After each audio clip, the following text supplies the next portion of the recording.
Welcome back to my car shop. Today we're going to continue working on the engine here on the 26 Oakland. Can we get it running after 75 years? We're getting close. Let's watch the show intro and I'll see you in 30 seconds. Working out of a 100-year-old refurbished barn, bringing 35 years of experience to projects considered beyond repair. Vision, creativity, and problem solving are essential tools in this place. Watch as we transform junk into polished metal miracles. This is my car's shop.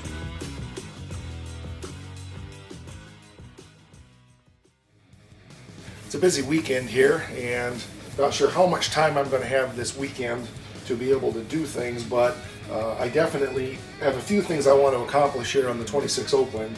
The main thing we're going to do today is tear into this oil filter unit and see exactly what's involved, get it cleaned out, make sure that the oil lines are all clear, and get this engine one step closer to running. The screens are supposed to be here for the oil pan Monday, so that'll be good, and then I need to determine how I'm going to attach them into the bottom of the pan, so that's going to be coming soon. So we're moving forward. I also want to look at how I can prime the oil system in this before we actually try cranking it over. I would really like to spin the oil system up and make sure everything is good before we start cranking the engine itself. So we'll be looking into if we can make an oil pump primer to use with a drill motor. So let's get into it right now. I've spent a fair bit of time with the service manual this past week, just reading things over and familiarizing myself more with this engine and all of its accoutrements, and did discover that this is indeed an oil filter, and from what I can tell, it's factory. Unfortunately, over the years, it looks like people used everything but a wrench on these bolts, so we may have a little bit of an issue getting these off, and we may need to replace a couple of these lines here. That one is pretty bad. It's rounded off, and my line wrench won't work on that one. Let's try a different one here and see what happens. That one came loose. Good. So there's 3 here. That one I can't even see. Looks like that one's coming loose also. Hopefully it's not the whole unit. Looks like it's the whole unit, so we're going to have to get another wrench on that one. So we just have this one that's going to be an issue that we're probably going to have to do the vice grip thing on, and I don't want to, but unless we took it off at the other end, down at the bottom here. It's possible we might get it off down here. Again, this one's pretty rounded off too, unfortunately. Oh yes, they are rounded. Obviously, it's something that people took on and off a lot over the years. So, I guess it's going to be vice grips. Magically transforming a wrench into vice grips before your very eyes. All right, let's see if we have any luck here. Oh, it came off easy. Good. So I will eventually, probably, maybe sort of, kind of, make a new line for this. Do not like doing vice grips on these things, but it wasn't a lot of choice.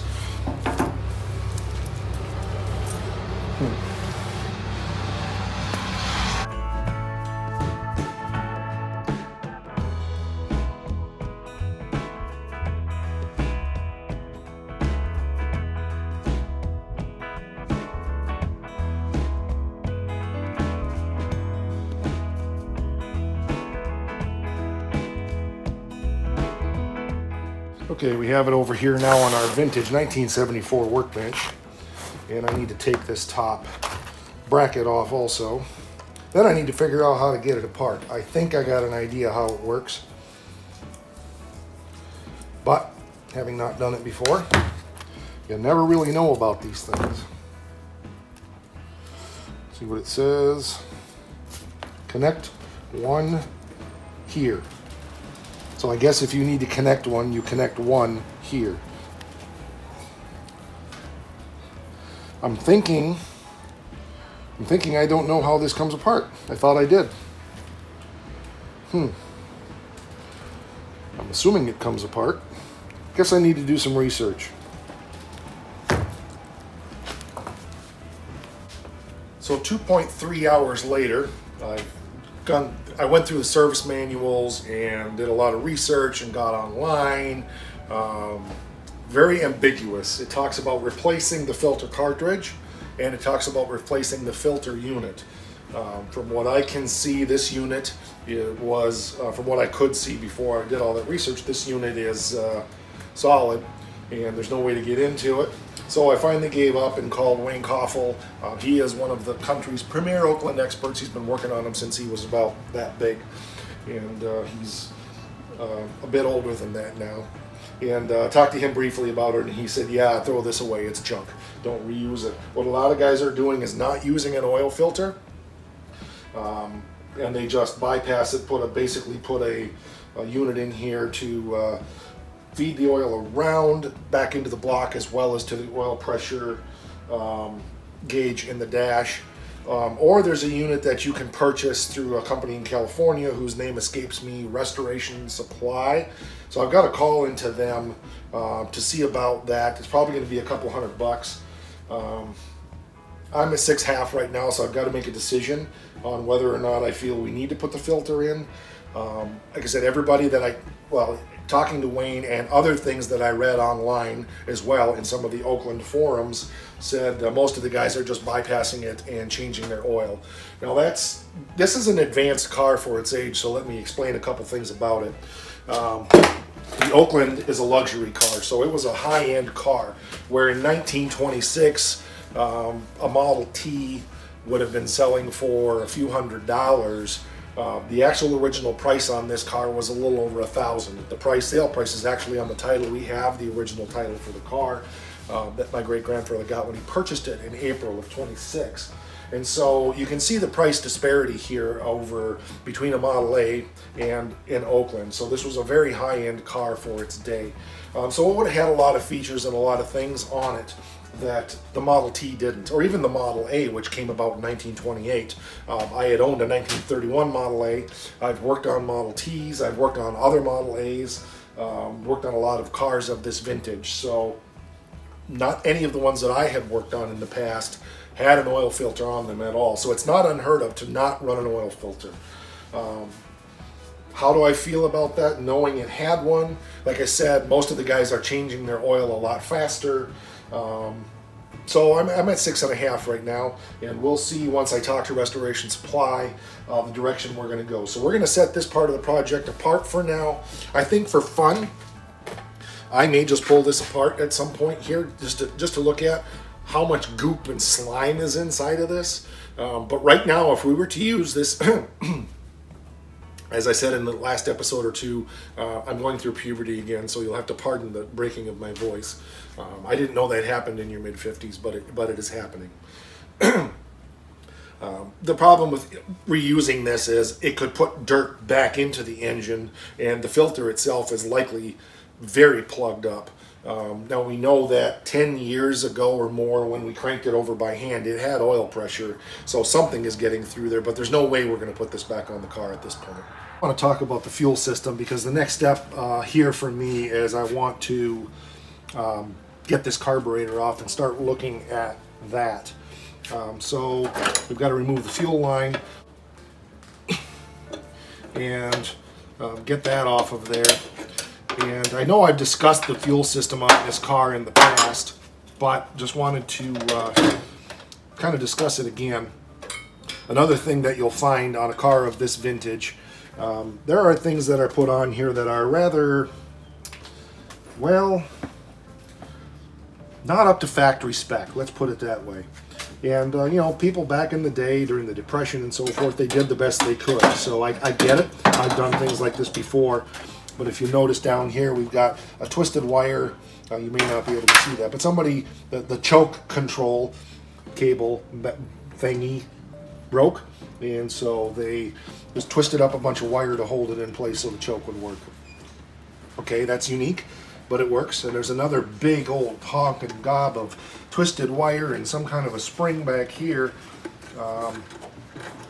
Not sure what that's all about, but that's obviously not factory as well, if you see that. So people doing the best they could with what they had at the time. But we want to get the air filter assembly off of here, get the carburetor off, and start looking at the carburetor. And I'm going to do as little invasion as possible, but we obviously want to make the carburetor work and have a float and so forth. I'm sure the fuel passages are all plugged up. One thing I'll mention too, let me move you a bit. The fuel system on these cars is unique because the fuel delivery system is a vacuum canister that feeds the carburetor. So this vacuum canister takes engine vacuum from right here, puts a push of vacuum in here. There is a float assembly inside of here, and it sucks gas from the tank up into here, and then of course feeds it out of the bottom by gravity down here. So in a Model T, for example, this was the gas tank right here, or a Model A, I'm sorry. This was the gas tank right here, and it was just strictly gravity fed to the engine. Again, a little more of a technically advanced car, even though it's newer, or older I should say, than a Model A. This used a vacuum system to draw gas up to the car. So we'll get this working at some point, but right now that's not my primary concern. I want to get the carburetor ready so that at the point that we are ready to fire this engine up, the carburetor's working and we can just gravity feed fuel down to it temporarily and do the fuel system as another system later at a later time. And that's really kind of the way that I like working on any restoration vehicle, whether it's the 70 Challenger project, there's a ton of here on the Challenger, or the 47 Ford, or any of the other cars that we have here. I try to break things down into systems. So right now I'm working, on the motivational system, so to speak, getting the engine back together, and then within that process I'm working on the oiling system within that engine. So now I'm going to start working on the fuel system on this engine to see what we need to do to be able to get it to go boom boom and make things go around.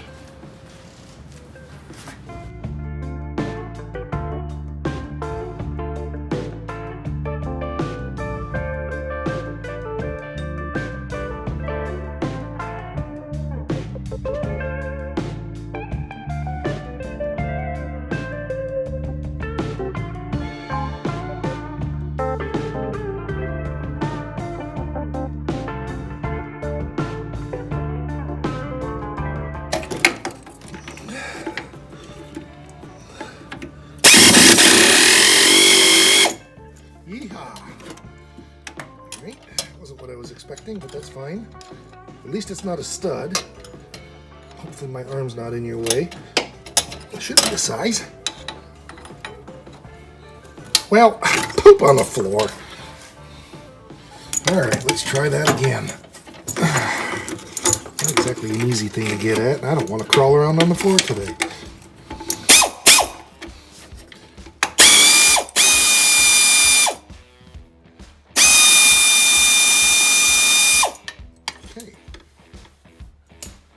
So the bolt head broke off, and we don't care. That's fine. Let it break off. Unless that was a nut and it went flying. It might have been a nut. Sorry, I'm shouting in your ear. Anyway, we'll get that out of there now. I'm going to back you up so I can get in there, because I need to be where you are.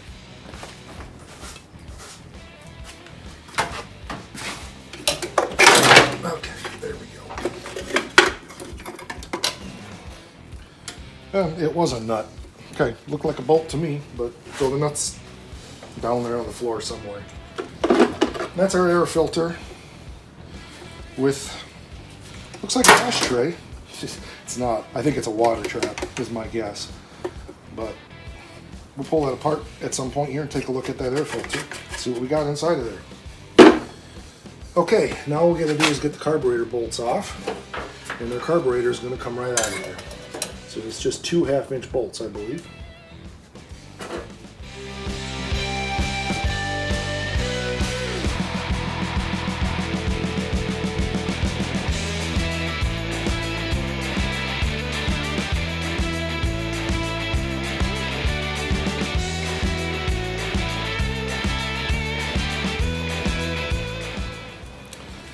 Alrighty dighty, so we got the carburetor sitting here on the 1974 workbench, and things are a little gummy, to say the least. Throttle blades are stuck. There we go. The I believe that is an accelerator pump. Feels like it. That actually works. Choke assembly is pretty well stuck. There it goes. So we got a lot of gunk and goom and garbage to clean up out of there for sure.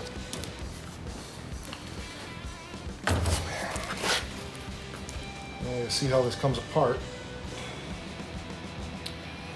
Okay, so this, yeah. Okay, so there is a series of small screws around here that we need to take apart, and we're going to need to do that.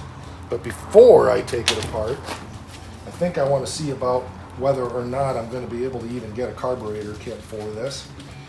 Got to think about that a little bit.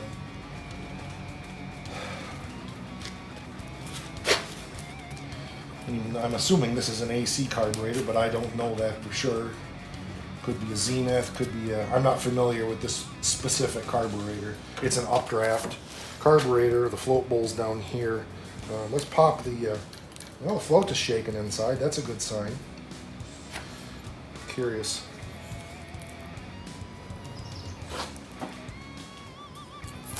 Well, I'll be dipped. I wanted to do this again just to be sure, so I put my special air pressure device here, and air is going through the float bowl. I flip the carburetor upside down. No air is going through the float bowl. I tip it down. It is. That means that the needle and seat works, which means when I pull this out here, if we don't get a bunch of crap out of the bottom of this bowl, I'm probably just going to pull the jets and stuff out as best as I can and try to clean this and leave it alone. Again, it's getting a carburetor kit eventually and so forth, but right now it's a matter of getting it running, and you know, it may just be fine. I'd be highly surprised if it was, but if in fact somebody happened to have the foresight way back in the day to take this nut out or this bolt out and drain the fuel bowl, then there would be no crappy gas in there to varnish things up. So that would be really exciting. So let's get that out of there. One of the things about these old carburetors is they're not built to handle the fuels that we have today, and that was the wrong size, so I'll be right back. So as I was saying, they're not built to handle the fuels we have today. The fuel we have today is garbage. I was afraid of that. So they didn't drain the bowl, and there's all kinds of sediment in there. Maybe, if we're lucky, we can just pull this one top piece off and be able to clean that out. I would really rather do that than splitting the rest of this carburetor, but we'll see. Let's pull this one also and see what we got. I was skeptical that anybody would have thought to do that, because I'm sure when it was parked, the idea was not to leave the thing sitting for 75 years. This one's clean, and that's just the main jet. So we can really clean this out well, as long as I can get that zoots out of the bottom of this bowl.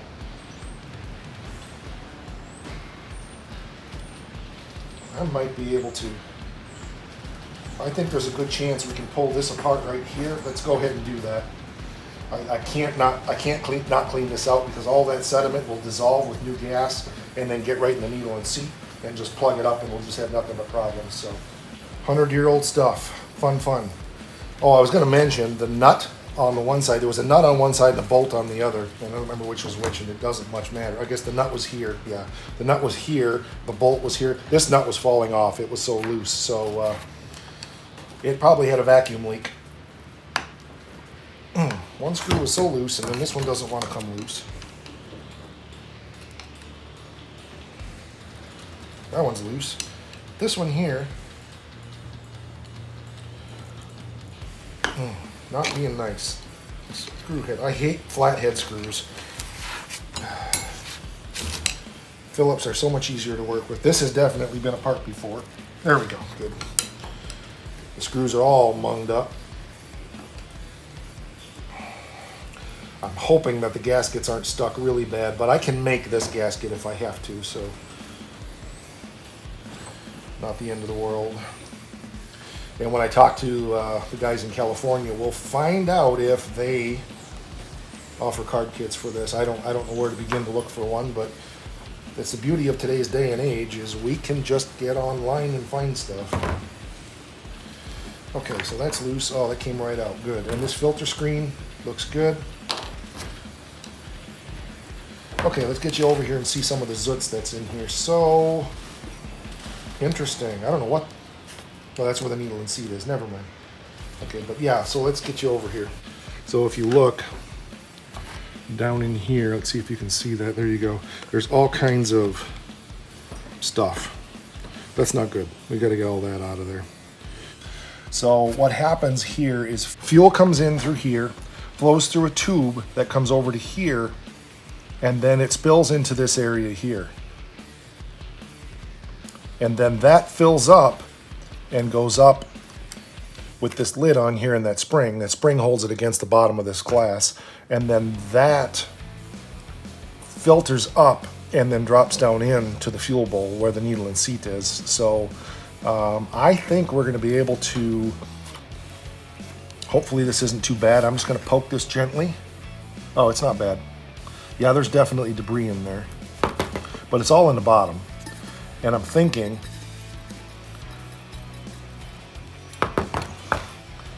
I don't want to blow on it real hard. Yeah, chunks are coming out of there. So what I'm going to do is, I don't have any carb cleaner, but I'm going to just blow some carb cleaner in there with the screw back in the bottom and just let it soak. And then hopefully we can wash that stuff out of there and not have to take this apart. I don't want to get stuck waiting forever for a gasket or a rebuild kit for this carburetor. I'll pursue one in the meantime, but I will also just blow out all the jets and make sure everything is clear as much as possible, and we'll go from there. So I think that's as far as I'm going on the carburetor today. So I'm going to stick this sort of back together again, and then I'll pick up some carb spray and clean it out. You'll notice that I'm being very cautious in everything that I'm doing, and the rationale for that, whether you agree with it or not, is I don't know how easy it is going to be to get parts. And these carburetors are so simple, oops, wrong spot, that we may not need to rebuild this carburetor as long as the needle and seat works, which it does, and as long as we can get the passages cleared out so it's drawing air and everything is working well. So that's my rationale, good, bad, or indifferent. And you know, if this was a car from the 50s, we could get everything for it. But you have to remember, this is a 1926. So how readily available are parts for something this old? How much would we have to make? How much would we have to scrounge? Like I said, I know there is one place that offers carburetor rebuild kits for these things with more modern, not for these, but for cars of this vintage with more modern materials that will withstand the fuels.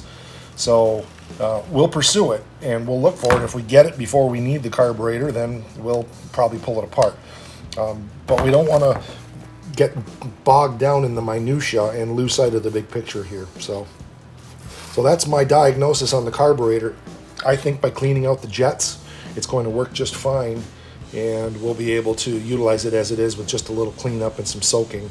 We'll give it a good cleaning on the outside. We'll take as many of these passage screws out as we can and just gently blow them out. But I don't think it's too varnished up with gas. Some, obviously, but a lot of that was up in here already from the feed in. So that's good. The way this carburetor is designed, it kind of almost protected it from getting more stuff down in there. So that's a good thing. So the other thing we're looking at here is the points. So we obviously got to be able to make spark, and that's kind of an important deal here. So I got to test the points for continuity. They work. The springs work. Interesting that I don't see a condenser. It might be an external condenser. I'll have to look at the car and see. I'm not sure. But we want to test these points for continuity and see if they make noise, and go from there. So let's do a little testing on this. I have my beeper here. So right now the points are closed. So if I come off of this unit right here to the body of the distributor, got nothing. So that means the points are probably corroded. Let me go inside of here Can you see this? Let me get you. Yeah, there you go. It's so hard to do this and let you guys be able to see. Yep. Yep, the points are making noise.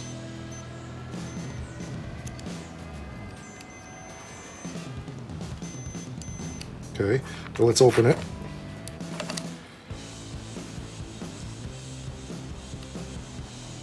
Should be about right there. Points are open, there should be no noise. Well, I'll be dipped. So let's get this a good contact point here, and we'll just turn this a little bit.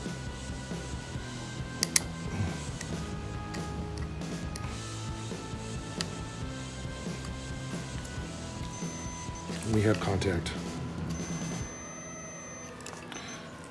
So what I would love to do is hook these up, but I don't have alligator clips.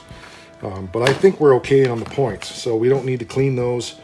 I don't want to clean them. I can't believe that after 75 years these points still make contact, but they seem to, and I don't want to file them if I don't have to. So they're wide open there. Let's check them again. No contact. Close it. Contact. So we're good. Whether they will work under load or not, we don't know, but we've at least verified that the points do make and break contact with no load. So we may need to file them, but I don't want to unless I have to, because again, whenever you put something between the points, you cause a point where it could possibly arc. So 75-year-old points and they're still making contact. That's good. The other thing that I've looked at is the oil pump drive is right here. If you can see, let me go get the light. You see the light? Got a light. Got a light. Okay, so down in here, you can see that is a slot. There you go. So that's just a roll pin that drives across, but that's what punches down into the oil pump to drive the pump. So that's typical GM, where a Mopar uses a hex to drive their oil pumps. GM often uses a device like this, so just basically a round piece of bar or whatever. So I need to make, because I don't have anything for a GM, it's been a long time since I built a GM motor, and I don't have a device to stick in my drill. So I'll go over there and we'll measure out what we're going to need, and we'll get a piece of round stock to make one so we can prime the oil pump. The oil pump is down here, obviously in the block, and we need to feed down through here, even though this is just through the head, and it comes through an airspace here and then back into the motor and goes down. I need a piece of rod that is going to get me approximately 24 inches is going to do it. Doesn't need to be perfect, but it's a little bit more than your typical V8, and I could be a little bit shorter than that. So, but I think a piece of round stock, I'll just pick one up and then put a flat on the end of it so I can put it down in through here, and then put my drill motor on it and spin the pump gently, and then make sure we build an oil prime through the whole system and get the oil circulating well before we go to crank this thing over or fire it up. So that will make sure that the oil system is working. Get any air bled out of it because of the oil filter, etc., etc. So we're going to in some ways treat this like it's a brand new rebuild. That's its standard procedure, but especially for an engine that's been sitting 75 years, there are certain things we want to be really cautious about, and I want to make sure that we get that oil circulating through the engine. When a car's been parked for 75 years, it's a little bit different than a lot of other vehicles that have sat for 20 or 30 years. When I got my 31 Ford, that car was parked in the 50s, and I got it in the 2000s, early 2000s, actually in the mid-90s. I got it in 96. So it had been parked for 35 to 40 years, give or take. Didn't have nearly the issues with that car that we're having with this one. Some of this, that car I knew was stored inside. This one was too, but it was in a much harsher environment. I knew more about the history of that car, believe it or not, than I did this one, because Grandpa never talked about the condition of it at all. So, until he passed away, it was kind of just not any information about it other than it was there. So I was fortunate enough on the 31 Ford to have bought it from the guy who had put the engine in it and done a bunch of work on it, and actually started painting it back in the 50s. And then he parked it and never got back to it. So there was a lot more known about that. But just simple things like, if you remember in the last episode, the oil feed that drips oil down on the timing chain was plugged. If we were to start this vehicle up and get it running, which it could have potentially run, we had several issues that would eventually have caused failure in this, and one of them was the screen in the oil pan being rotted out and all the crap that was in the oil pan. You were not going to get all that stuff out of there by warming the engine up and draining the oil. There was grit and dirt and sludge. I was just checking the oil pump in there when I was measuring and ran my finger across, and it's just full of stuff. So I've got to spend some time underneath this car just cleaning in the bottom of the engine as much as I can without disturbing things too bad, and getting a lot of that sludge and grit out of there so it doesn't get in the oil pump. But the other thing again was the timing chain feed for the oiler. That would have starved that timing chain for oil and would have wiped that chain out very quickly. So you want to be very, very cautious. There's a lot of channels that I love who do the will it runs for cars that have been parked 30, 40, 20 years, whatever. But there comes a point in the age of these cars when you're getting in a different world with a car that's been parked this long. And I wouldn't, let's put it this way, I would not start this car without doing some basics of checking things like we've done on this, pulling the oil pan like we did. We knew we had valve issues, so obviously we needed to fix that anyway. So don't, and I'm not knocking anybody that does the will it run stuff. I'm actually pursuing some projects that are will it runs as well, to go out, fire them up, and see if I can drive them home. But they're not nearly of this vintage, and so that's my caution. When you start getting cars back into mid 40s and back, I would be very cautious about just going out and starting it up and driving it somewhere without doing some engine work. And I would say, I don't think any of the guys that do the will it runs would suggest that either.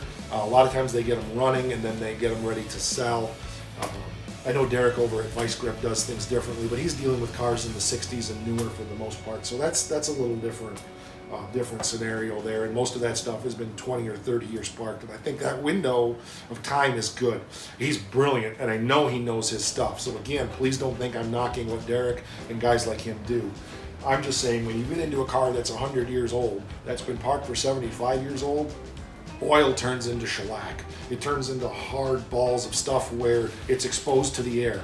So that drip feed on that timing chain was plugged solid, like I said, and we would never have fed any oil there. I seriously doubt this engine would have generated enough oil pressure to pop that out of there.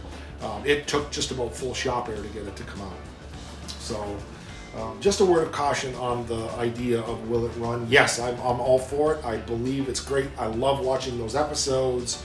The guys down at Restored, Vice Grip Garage, Junkyard Digs, Junkyard Mook, all those channels that do those, I love them. And so don't in any way think I'm dissing those guys, because they all know what they're doing, they're smart, and so forth. But we're dealing with a different beast here. So I wanted to make sure that we really, really clarify that. When you're getting into the antique stuff that's this old, you've got to use a lot more caution. I've been pondering what to do next here, and I think the thing to do next I can't really include you on very easily, is I need to spend some time on the phone chasing down that carburetor stuff, as well as getting that oil thing sorted out. I'm waiting on that phone call. So a big part of the process of putting an old car like this back on the road is connections and resources.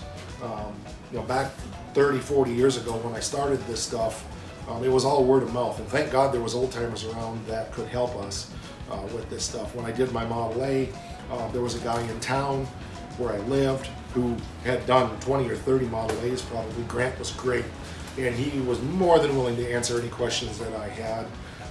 Wayne Koffel, again, I don't know him personally, but he has been very accommodating on the Oakland. He is the expert on Oakland, so I'm very grateful there's still guys like him around that can help answer these questions. I'm hoping I learn enough that I can be that guy on Oaklands for the next generation. So certainly not going to say I know everything he does. He's been doing them for 50 or 60 years. But at least some knowledge of this particular model, and of course all the work I've done on Model A's, Model T's, and so forth. So anyway, I think that's going to do it for this episode. There is a lot of time spent behind the scenes researching online, reading shop manuals, and even then, like today with the oil filter, I still didn't have a clear definition on what the issue was with that thing until I called Wayne and talked to him. So point being is, no matter how many years experience you have doing stuff like this, build yourself a resource pool. You know, where there's plenty of good places online. I'm a member of the Pontiac Oakland Club International. All of those guys are great. If I have issues, they love seeing what's going on with the project. I'm in the ebodies.org group on Facebook, as well as on ebodies.org on their website, and interact with those guys about Dodge Challenger, CUDA stuff. Even though I know A-bodies inside out, I've done 30 or 40 A-bodies, which are darts, dusters, demons, and scamps. I feel like probably, if anything, I know those cars as good as anybody. Not down to the numbers matching stuff, but I'm not into that per se. But I still have resources on A-bodies and guys to ask questions of. So that resource library is important. So to that end, I do want to say, find those online, but also we've got a thread over on the My Car Shop Facebook page. If you would go over there, it's pinned to the top of the page, and you can post pictures of the stuff that you guys are working on. I know that Jimmy is working on a Volkswagen. I'd love to see that. Duddy has posted pictures of his Dodge Explorer project that he's working on. And so that's cool. I'd like to see more on that, obviously. The Bad Tree guys I know are here. There's a lot of people, John, a lot of people who are here on the channel who I interact with and whose names are escaping me right now. But I know you're working on stuff, so drop your pictures over there on that Facebook page, and let's start a conversation about the stuff we're doing. Let's share our projects, because community is really what this is all about, right? Says the guy who's here in a shop by himself 90% of the time.